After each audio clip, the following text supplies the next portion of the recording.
that came off of me asking Kelly during the post-game press conference, and then they tweeted it out as soon as Kelly answered. Man, I like green too. All right, we're live and I'm sharing it. All right, all right. Let me. All right, we're going. All right, let's get it. Hey, what's up, everybody? Welcome back to the Buck and 2MC show following the results of the Lady Vols basketball game versus Indiana University. Myself, Alexis Hornbuckle, and Maria Cornelius. So what's up to the people, Maria? What's up to the people? I'm at home, obviously. I don't have to wear a mask. Right, so, we get to do this comfortably today. Big shout out before we start from Terry Holder at Orange Mountain Designs, who Maria is going to give y'all details on the special sale that's going out since we just beat number 15 ranked Indiana. Also, thank you to Alexis Hornbuckle Basketball, Tennessee Tap House, and also, I never get this right, Blue Water Climate Control. Water Climate. Maria, you're about to have to start doing the advertisement. Sorry, they're going to fire me. But Maria, before we really get into it, tell them a little bit about orangemountaindesigns.com and what they got going on right now as we speak. I'm looking at it right now. It just came through. Lady Vols beat number 15 Indiana, so you can't beat their $15 deals. Got a lot of deals on the website. The prices are good through tomorrow. So you can shop tonight or tomorrow. orangemountaindesigns.com. Get over there, get some good deals, and we're getting real close to Christmas as far as shipping, and the post office is overwhelmed. They have like 10 million boxes. I made that number up, but it looks like it based on the photos. So what you probably doing is buying the presents you want for yourself to get there after Christmas. So get shopping.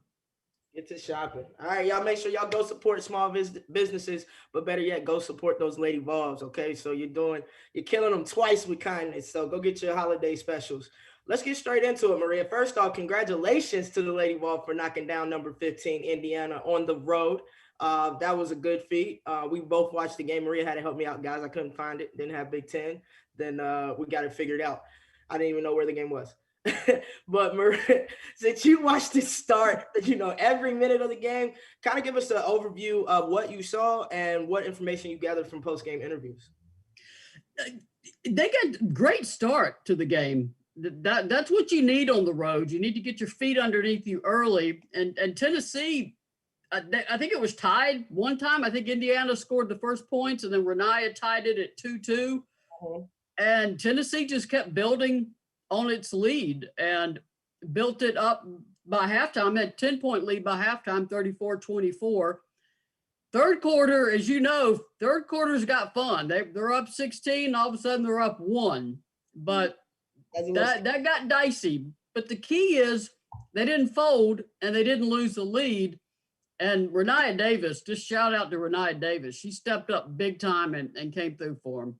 That's when we say you showed up and showed out. Yep, she showed it today. So shout out to Davis for finally that scoring lid popping off. And Coach Kelly called it, though, before the game. She said she felt like this can be the game that she comes, she breaks out of her shell and things start to go for her. And that's exactly what took place tonight. They needed a senior leadership in that fourth quarter. She needed to do what she did. And as you know, that's how you play the game. I'm trying to make sure we share this over on Positive Lady Vols from the Volunteer Roadshow. Because those folks sometimes need help finding things. I have to help them. I have to help a lot of people find things, apparently. You do, and I'm greatly appreciative of you, Maria. For real, saved my life today. And I'll get this going over there. It was an entertaining game to watch if you're a fan. So. A little bit hard to watch if you're diehard Lady Vol, because they were making your heart stop a couple times there. Yeah, I was so hyped. Like, we got off to a good start, great first half, and then third quarter was flat. And I'm not gonna lie, I was like, oh, we got this in the bag, and then next thing you know, we don't. So hey, that's Sandra. She just got home from work. She had to go through her quarantine, process before we can be around each other. But No, they started off strong. They came out on a mission. They came out ready to win. And in my eyes, it was SEC versus Big Ten. So they were trying to show who was the best conference, even though we're unranked currently. And yes, Indiana got off to a slow start, but we have to applaud the Lady Vols and their growth and their progress and the good things that we're starting to see a little bit more consistently happen. Still a lot we need to work on, but so many other things are getting better. Yeah, decision making that comes with time, but just sometimes, sometimes the shot's not open down there. Back it back out, pass it back out. Don't force it up. That's just that's just decision making in the heat of the moment. Yeah, Indiana looked rusty. They've not played in 10 days, and that showed, but it's still a game on Indiana's home court. And with the NCAA's new RPI, whatever they call it now, it's got a new name. A road win against a ranked opponent does boost your numbers. So that's a good win to get. Yeah. If you're Tennessee, opponent does boost. Well, thank God for that. I mean, as much as I did not want that Texas game to be canceled, it's good that we can still get in against another ranked opponent and that we actually came out on top. And yes, I've had to put my hand over my head like that because I was going crazy on these unforced turnovers. And a lot of it came from when our offense was stagnant. We were the ball was in somebody's hand too long instead of trying to create one-on-one, or they're driving looking only for themselves, not driving to look for every opportunity. You're always the first option because the ball's in your hand. But once there's a collapse, once your opportunity is taken away from you, now it becomes a driving kick situation instead of a drive and score. But those kicks have to be on point. And we missed a lot of the rollers sometimes. Like their defensive assignments, they were kind of confused sometimes because we come off one screen, come off another screen. Oh my gosh, Marie, I was over here like I just worked on this pass last week with my high schoolers here, and I'm like, we would have scored 4 to 6, 8 points in the paint off pick and roll alone, more than what we did. Yeah, we talked about it a little bit before we went live, or it may have picked it up. Tennessee's down players right now, and the key one is Kean Green. She got hurt yesterday in practice. Kudos to the Lady Vols and all of the kids on social media. They kept it off social media because you don't want to tip off your opponent that you got personnel changes. So in this era of everyone putting everything on social media, I want to shout out to those kids. They all kept it off their social media because that's tough when you see a teammate go down. And they say so little about injuries now. Kelly confirmed it was a lower body injury. What it appears to be, of course, is a knee injury. And she's out. Kelly said it is anticipated she's out for the season. Now, Jaden McCoy, she said that McCoy had a head injury, and that wasn't specified either, but it would lead you to believe that she would have to enter into a head injury protocol, and she's day to day. Fortunately, there's a game Sunday, and then there's a 6-day break for the holidays. So for Jaden, there's some built-in rest time, but as you know, head injuries are taken quite seriously now, and it's not always a quick turnaround to get back to the court. Oh no, that's a minimum 10 days. Because I mean, you have to go through once you have your percussion, they give you that 24 hours to watch you or whatnot. You have to come in, take a test to see where you're at, and then you have to exhibit. I think it's like 3 to 5 days of no symptom with cardio built up type exercises. And if you can't pass every single task, then your 5 days starts over. So you can have 2 great days, then all of a sudden, you're not fully healed for whatever reason. It shows up in one of your tests, your concussion protocol test, and now you're back down to 0. So it could be a short road or it could be a long road to recovery. The best thing for her to do is, and it's going to be hard, don't stare at screens all day, your phone, your iPad, your computer, your TV, right? Try to minimize the light sensitivity to light. So room might be a little dim, use lamps or something like that. Sit your butt at home, sit down.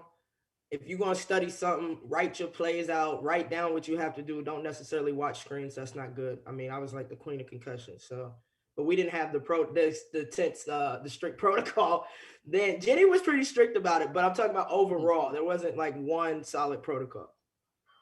Yeah, and I noticed it's hard to watch a game like this because all of us are relying on a live stream. Thank you to the Big Ten Plus for having something on there, but you can't see. And when there's no game, it's a blank screen when there's no game action. So you don't know what's going on the bench. You can't see the players.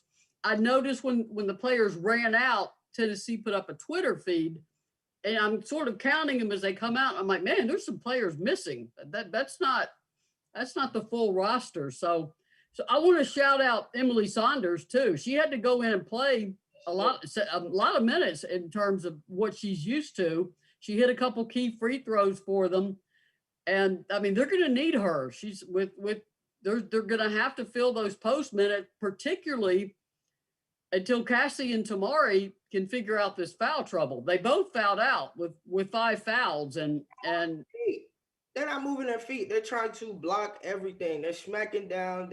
They're hipping people, like take that extra step, sacrifice your body. It's the little things. And I guarantee they're being told to do these things in practice. And I guarantee they're probably doing them somewhat in practice. But in the games, they're not doing them. And that's when we need you to do it the most. Yeah, Tennessee needs its post players. I mean, they're just so big and so able to affect the game on both ends. And when you're playing with foul trouble, you can't play. That's in your head now. And now you're second. You're either playing too tentative or you're not playing loose enough. And it's not a good combination. Yeah, it's I have to agree with you. They got to find a way to stay on the floor, move their feet, better defense. You're tall, you're lanky. I mean, just affecting somebody's shot by putting your hand straight up in the air is really all you need to do, and then keep yourself on the court, because it was a huge difference from when they were on the court and when they were on the court, also when they weren't on the court. So Indiana they had no answers for our postmen. Like we too big in the paint. Yeah. And the coach was worried about that before the game. I'm calling up the stats on my other computer. Indiana is an excellent 3-point shooting team, and they shot 2 of 27 from the arc. 7% from the arc. And part of that was the fact they could not get the ball. They couldn't get the ball inside. Tennessee is just so big that they were having to settle on a lot of outside shots. But Indiana, their 2 losses are to Kentucky and Tennessee. And there's no, I mean, they were ahead at Kentucky and surrendered that game. And then in the fourth quarter, in this game, they almost took it in the fourth quarter, but Tennessee held on. So I think we saw, we didn't see Indiana as well as they can play basketball. No. But in this bizarre season, Tennessee was having to fly home on Sunday without playing right before the game started and get situated at home. Then they watch a beloved teammate go down Tuesday at practice, and then they got to get on a plane. And actually wasn't Tuesday. I've lost the days of the week. She got hurt Wednesday in practice. Yeah, it was on, I believe it was Wednesday. But then they got to turn around and get back on a plane and fly into Bloomington. So Tennessee's not firing on all cylinders yet, and Indiana clearly wasn't. But it was definitely a good game and a good win for the Lady Vols. We've lost Alexis, Bobby. So Bobby, what are your thoughts on life? Sorry. I had to shut the office door. My bad. Now we got a question here from Mona Keller Kreitz. Says, what happened in the fourth quarter was the question. We were losing the lead, and it seemed like we just shot long range. Why does it seem like Lady Vols don't alter shot selection when other teams are coming back? That's Mona. From my vantage point, and then Lex, I'll let you take it. The defense was outstanding on both ends. Neither team could break through. I mean, both teams were not letting the other team have easy baskets in the paint, coupled by the fact that Tennessee's post game has been throttled by injury and foul trouble. So they pretty much were left with so many perimeter options in that fourth quarter. Yeah, and also it's just a matter of that maturity of playing more and that cohesiveness and locking in for that 40 minutes of a game. You have to play 40 minutes. You can't let off. You can't think that a possession doesn't matter. And you can't try to take over when the team has been playing well. You have to stay within that within that the stride of where we're headed. Like if our bigs are pounding inside, we need to go inside. If we're getting our shooters open, or Burrell is scoring, or Davis, or Horston, whoever it might be, then yeah, we try to maneuver and make plays for them. But once you start to slow it down and feel like you need to be involved, like you need to put yourself involved, that's when it got a little sloppy. That's when shot selection got very questionable. And until you take that me mentality out of your game and realize you're at the University of Tennessee because you can play. So you don't have to be the main player every single game. You just have to make sure that the team plays well. So you do your part. And so once everybody grabs onto that and attention to detail, it's going to come. This is a confidence booster. Even though we had injuries, even though Indiana didn't play their A game, we still found a way to win. And everybody knows that's how you get better. It's finding ways to win when you have those abnormal situations, injuries, COVID, what, concussion, whatever it is. And they did that tonight. And Indiana, and both teams forced the other team deep into the shot clock. Indiana is a veteran team. They start juniors and seniors, and they were settling, I suppose you would say, on jump shots. Partly that's that eagerness to get that lead or put your team ahead. And part of it was the fact that the defensive effort was there on Indiana and Tennessee's end. And I mean, Tennessee was getting tired. You could see it. I saw that too. I don't know how I feel about it. You don't got COVID. Why we tired? Yeah, for real though. Like, come on. We gotta get in a little bit better condition. And it's tough. It's tough. I know there were games where we looked heavy, our legs looked heavy, or we looked tired, and God knows we were in tip-top shape. Um, but yeah, you got to be the best condition. You want to be the toughest defensive team, the best rebounding team, and you want to be in the best condition. If you can have those three trifectas going for you, you're going to be hard to beat that night. There's a lot of growth. But boy, is that a much nicer plane ride home than West Virginia for Tennessee.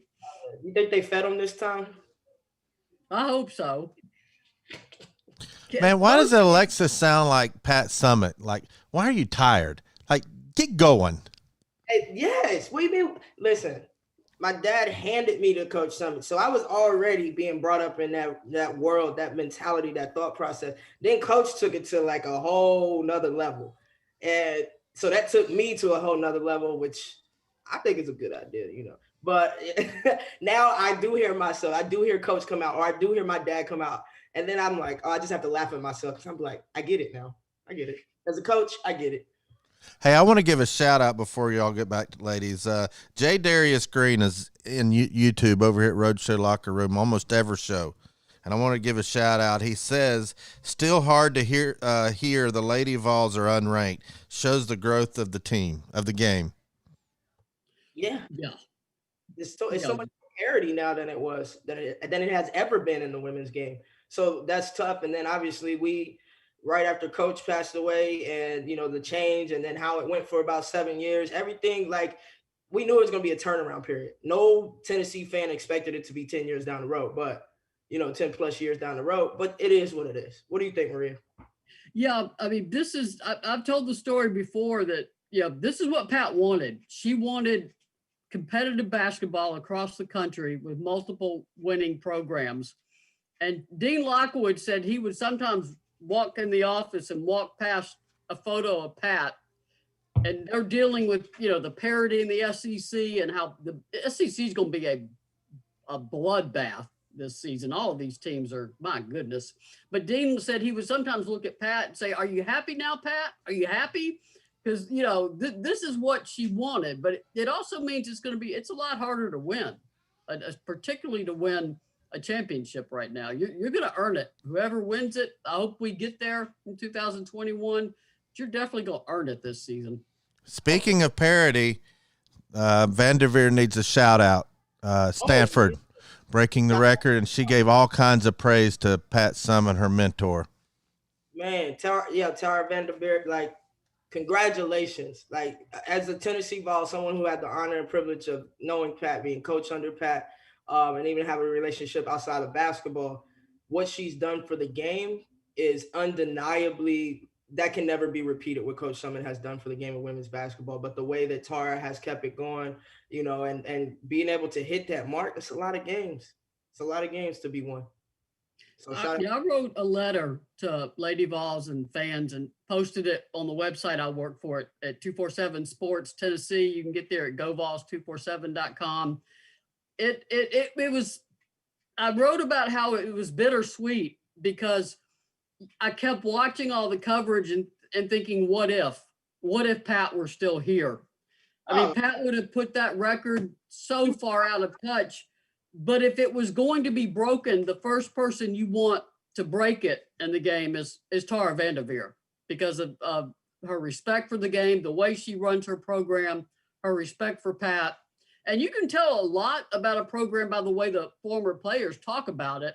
And the former players talk about Tara Vanderveer the way you guys talk about Pat Summitt. And that's always a good sign. Absolutely. So shout out to her and what she's doing in the women's game, and good luck, and make that record hard to beat. That's all I can say. My overall take on the game is it's a good win. Enjoy it because you earned it. Is there a lot to clean up? Absolutely. Particularly, like you said, decision making, some of the unnecessary turnovers, and then offensive efficiency getting, like Mona said, getting into the fourth quarter particularly. Though I will credit the defenses on both sides. Indiana is a very good defensive team, and Tennessee got taken out of what they wanted to do, particularly with the foul trouble on the post. The other thing is, and I know this drives you crazy, is make layups. For goodness sake, you're right at the rim, you got to hit it. Period. Run for every missed layup like we had to. We had somebody. I know they did. Yeah. Their only job was to count missed layups. That was their only job the entire game. And at the end of the game, Pat gets the sheet. Next practice is on the board, or as she's lining you up, Hornbuckle, you got this many. Anosike, you got this many. Parker, you got this many. And the whole time in your head, you like, shout out to Big Buddy back there. The whole time in your head, it's just like, man, I should have made that layup. So it does make you focus more throughout the season. So hopefully she's running them for every missed layup. And 51-38 on the boards.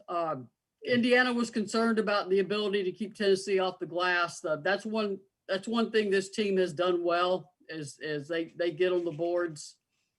We talked to Renaya after the game, Jordan and Kelly, of course. Kelly's very proud of them. She's happy about the win. Does she know there's things to clean up? Yes. Jordan said they were playing for Kian. Kian is a beloved. Kian hasn't been there that long, but the team loves her. Absolutely loves Kian. Great energy.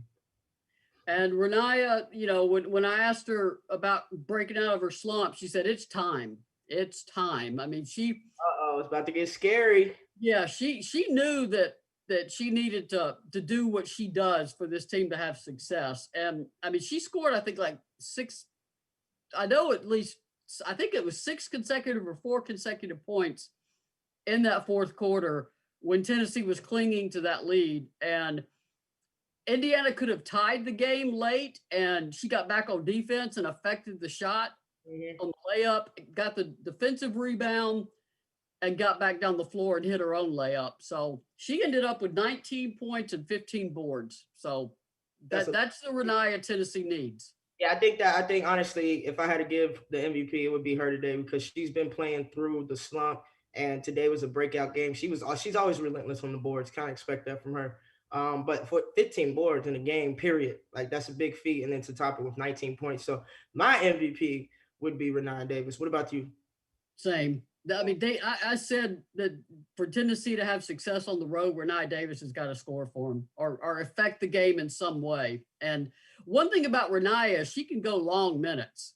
I mean, part of that's being a senior, but she can play extended minutes and her game doesn't really fall off. Her shot still looks good. Ray Burrell had 18 points. She just keeps doing her thing. She's just a different player. Jordan Horston moved into the starting lineup. She's obviously comfortable there. She had 13 points, 6 rebounds, 6 assists. Jordan Walker came in, hit a big 3 in the first quarter. So the double Jordans is a good look for Tennessee, and they're getting production definitely out of those wing positions, particularly today with Renaya, Ray, and Jordan. Yeah, I agree 100% with that. Do we have any questions, Bobby, on YouTube? I see one on Facebook. Was Burrell's injury just a cramp? I know she came back to finish the game. Yeah, I think it was a cramp because they gave her something, and then also the way they were massaging, stretching, and flexing the toes. That's a calf cramp all the way, and those things hurt, boy. So I'm glad that's all that was. Bobby, what you got? We got Chase Talent.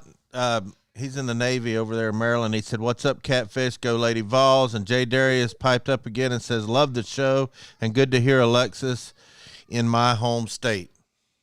Thank you. I like it. We appreciate you supporting the show. Before we start to wrap things up, I want to start at the end of these things, kind of giving a player to player advice or words of encouragement to my baby Vols. Um, so, ladies, basically, right now you're at a time where you're coming off a big win. Definitely soak it up, but this should motivate you to go in and work 10 times harder, especially knowing you're picking up the slack for two other teammates right now. So you're not just playing for yourself in the university; you're playing for the ones who can't play.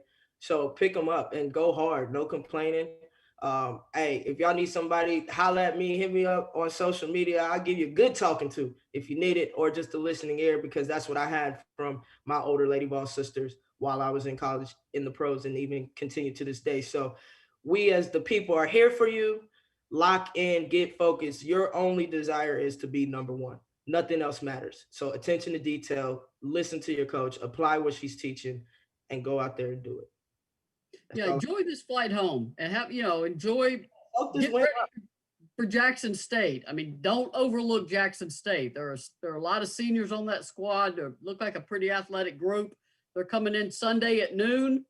You know how that goes, that game before Christmas, because as soon as that game's over, players can scatter home. So you gotta. Except for in what year was that? After Stanford in Knoxville, and I think Shauna Zoman hit the game-winning shot. Mm-hmm. Yeah, we had to lift weights after that. I remember that.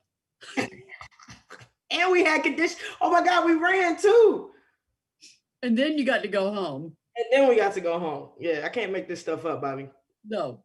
But in this case for Tennessee, you gotta take care of business Sunday, and then you come home, you got one game, and then the SEC starts, and they start on the road at Texas A&M.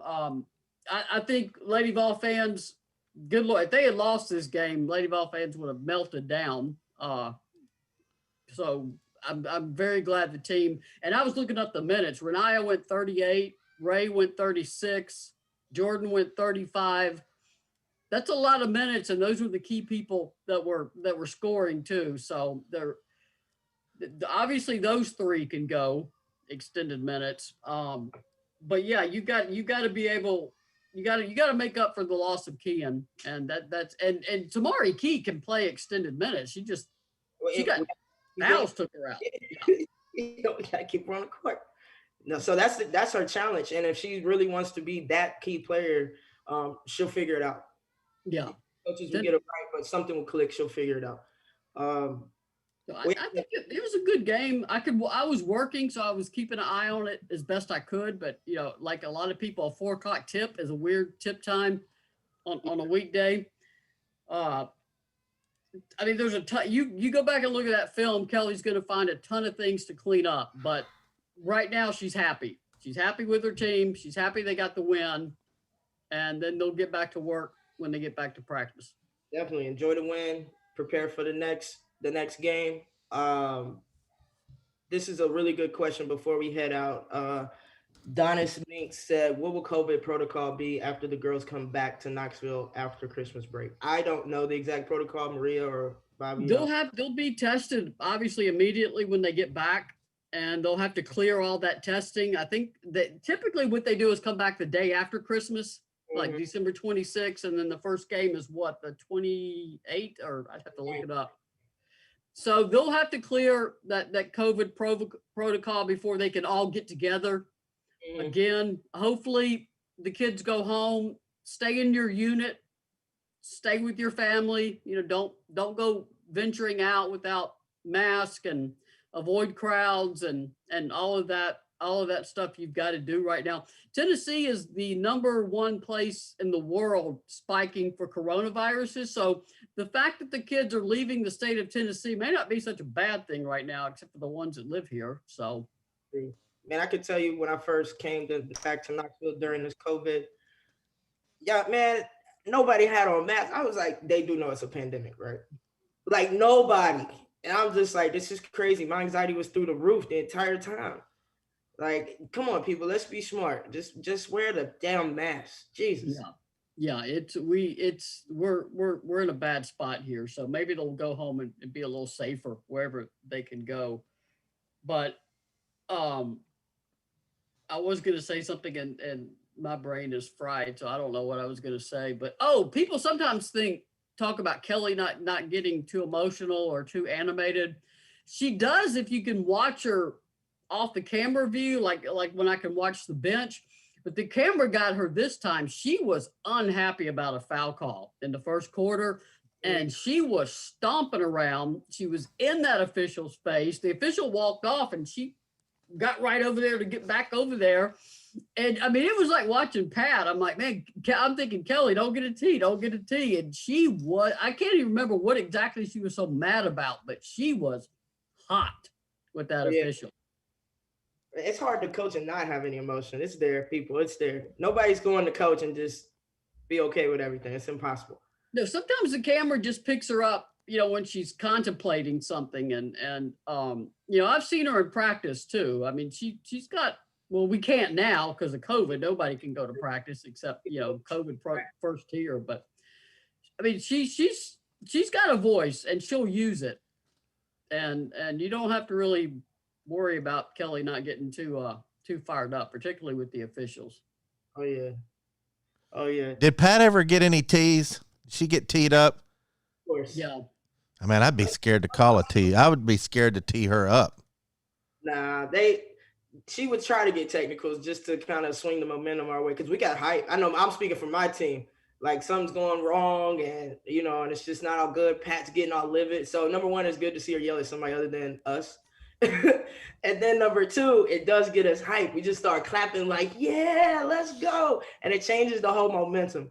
But she was always smart about it. I will say that. She never got texts in big games or close situations. But there were times she just put it out there like, I'm going to get a check. I know I am because I'm coming after you, ref. I'm coming.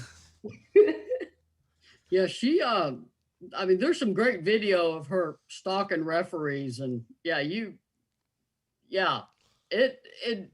Pat can turn on a dime. I mean, and the next trip down, she's laughing with that official about something, but told her and everything.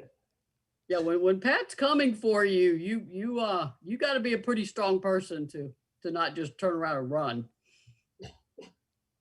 That's a fact.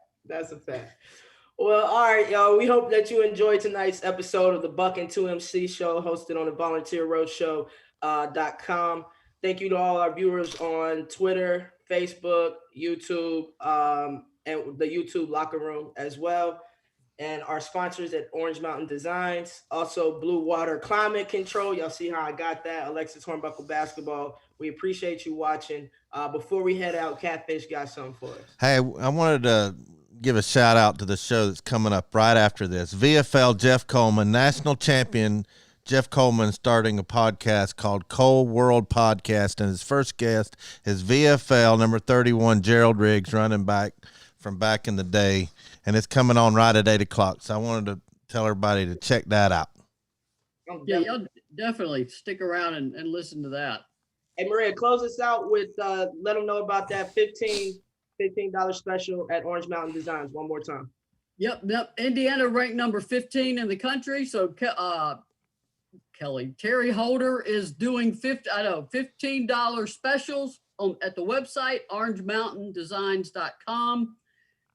So you can shop tonight or tomorrow, and you'll see all the $15 specials on there. Go ahead and buy the stuff that you probably won't get for Christmas that you really want. So just go buy the stuff you want for yourself, and it'll get there after Christmas probably. So good win tonight. Absolutely. Shout out. I mean, you it's not easy to go on the road. It's snowing and cold. I wondered how they do with, it's really, you go from Texas, which is kind of a mild climate, into Bloomington. So they good win for them. Stuff to clean up, yes, but it's a good win against a ranked team on their home floor, and you got to give that to them. That's a good job. Absolutely. Great win, ladies. Again, thanks for tuning in. VolunteerRoadshow.com. And we're out. Go Lady Vols. We'll see you next time. Go Vols.